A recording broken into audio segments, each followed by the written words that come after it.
Hi, this is Nancy Ralphsma with On Point TV and Quilting with Nancy, continuing the series, The Sunset Over Dublin. So we've taken quite a few weeks to do a lot of the different techniques needed to make all of these different blocks. All the blocks should measure approximately 8.5 inches. Don't worry if they don't. We'll make them all fit together into the quilt. Depending on how many blocks you made, if you made 41 of them, then you're going to be making a queen size quilt, which that's what's on the cover of the book. But there are two other sizes. You can make the twin size or the more lap size, and that's what we're going to work on today, is putting them together with the sashings, and then we'll get back together to work on setting squares and triangles, and then borders, and then finally, I had mentioned earlier that I was going to show you how to do a chevron border, so that'll be an upcoming episode before we do the quilting and the binding, all of these steps needed to get the quilt finished. So here we're looking at the quilt that I have done so far. I have half of the setting solution done for the block. So I've got, here are my sashings, here are my setting triangles, and in the corners, right where they belong, are the corner triangles. And I want to talk to you today about proper sashings.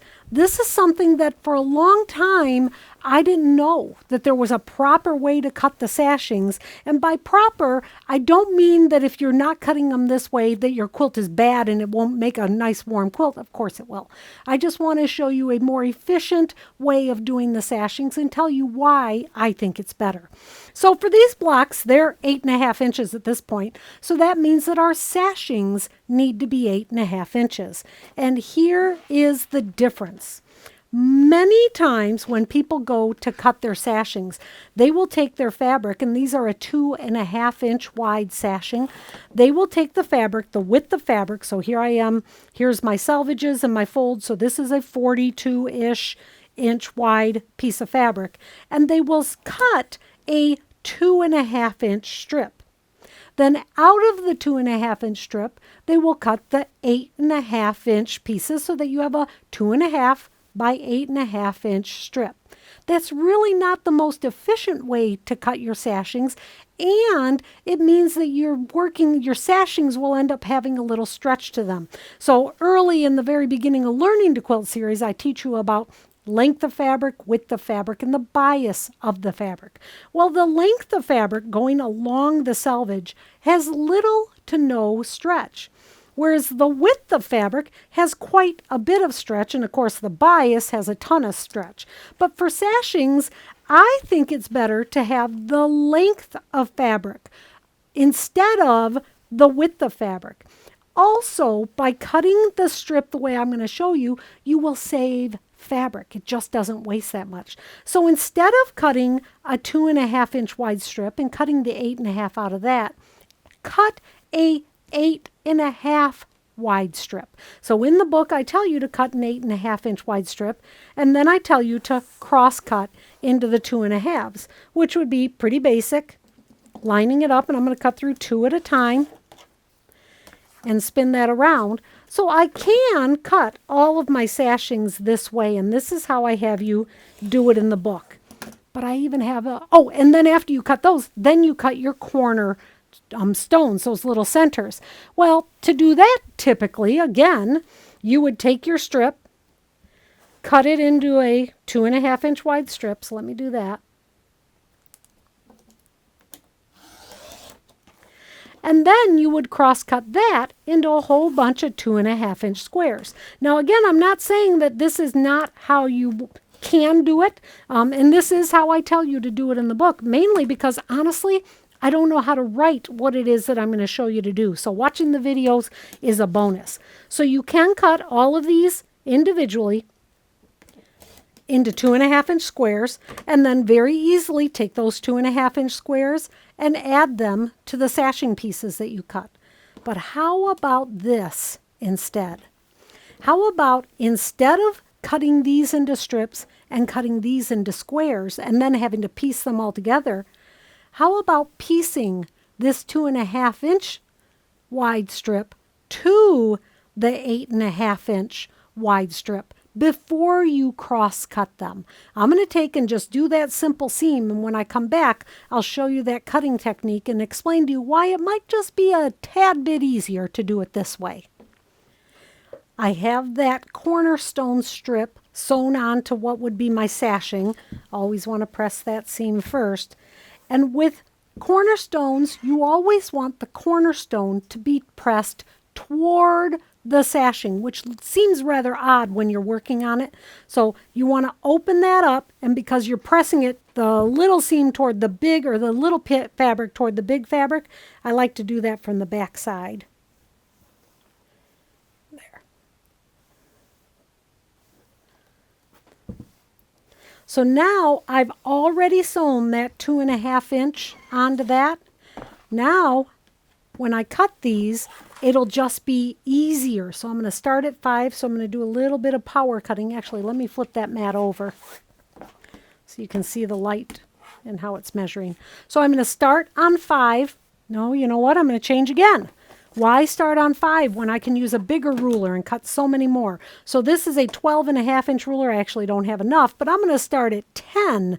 If I had more fabric, I could actually start at 12.5.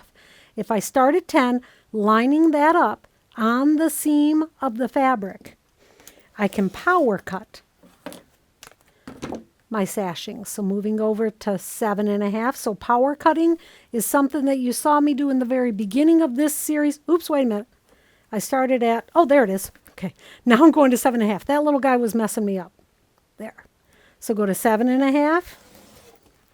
Then to 5. So I was saying power cutting is one of those techniques that I show in the very, very beginning of the series, and even in the beginning of the Learning to Quilt series, I do it there. These little guys are in my way.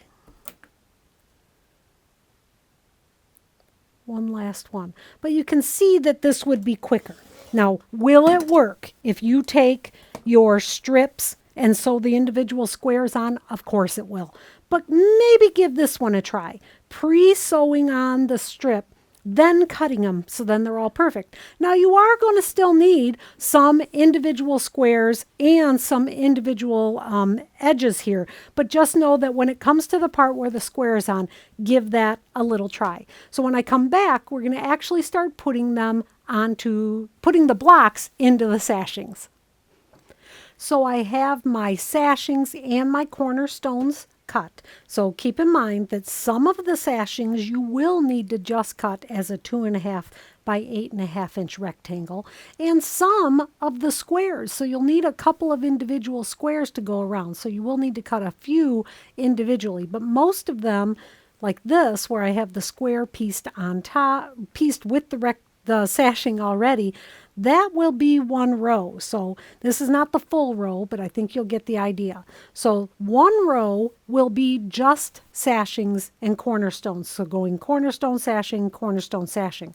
The next row is the row that'll have a sashing, a pieced block, sashing, a pieced block, sashing, a pieced block. So of course, paying attention to your setting solution to figure out how to do that. So I think that piecing these here is pretty self-explanatory, just putting those together. But I do want to give you a couple of tips when piecing the sashings onto the blocks.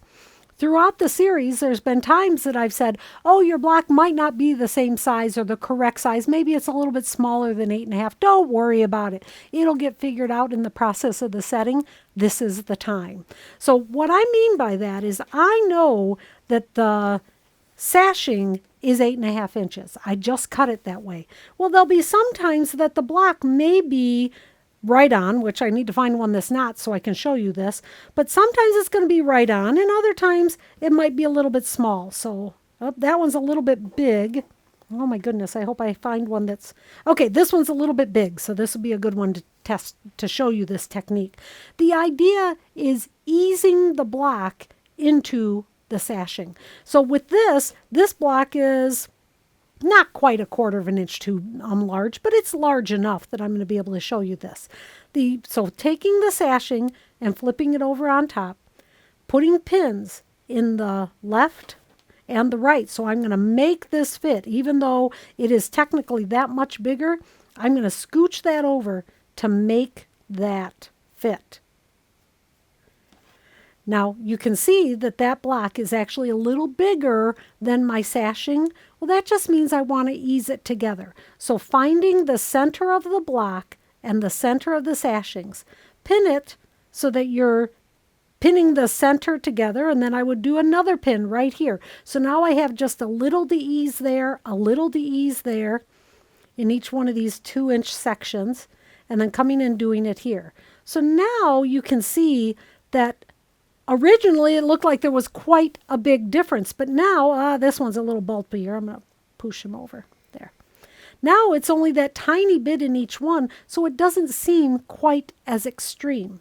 The trick to making this ease is that whatever is the larger piece, put that on the bottom of your sewing machine. So this would be the bigger piece and this is the smaller one. By putting it at the bottom when you're sewing it, your bottom feed dogs will help ease that extra in without you doing anything at all. So I'm going to take this to my sewing machine, putting the bigger piece on the bottom, which is, I mean, I would love it if I could actually watch those intersections, but in this case, I'm not going to be able to because that block is too big. Now, because I have a FAF sewing machine that has a built-in feed dog, I'm going to take that off because I don't want even feed this time. I want my bottom feed dogs to work a little bit harder. So I'm going to push this in, start it, keeping my pins in. And the idea to make this work is I am going to hold back just the tiniest little bit on this block. I'm not pulling it back like I say like Hulk. I don't want to be pulling back like Hulk. Instead, and this is going to seem silly, so bear with me, you're holding it like Tinkerbell.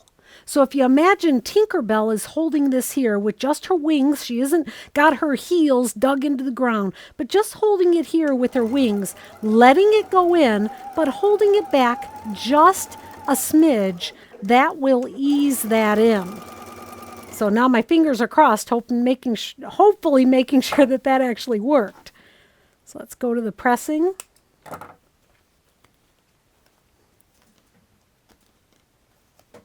That worked. All right. Now, if you look really, really carefully, you can see here just the slightest little bit of easing. But when you press it, that will go away. So let's press this flat first. And with sashings, you're always pressing toward the sashing. So like when we pieced the squares onto the sashing, I said that we were pressing toward them. And we're going to do the same thing here. Pressing so least resistance. Have that block pressed toward. Now you can't tell that that was just that slightest bit too big. Right there, the slightest little bit there. Now with that done, my cornerstone, my pieces, my rows, when they're complete, will be able to go. So now that's why we press that cornerstone to the sashing, and these are pressed to the sashings. So get your rows done, and then we'll come back here in a little bit, and I'm going to show you how to put the rows together. I have my sashing rows and my sashings onto my blocks, but I can't put the rows together until I get my setting triangles and corner triangles cut. So you'll see here where I have everything just about ready to go, but can't go any farther. So the next time we get together, I'll talk to you about setting triangles and corner triangles and why I love on-point settings so much. So this has been a long process. We're really almost there, just a few more lessons to have the quilt top done. I hope that you've maybe been watching from the very beginning. There's been a lot of techniques to learn. The book is available on the website, www.onpoint-tv.com. Go there for all the books, the pin cushions, all that other fun stuff. And hope to see you back next week.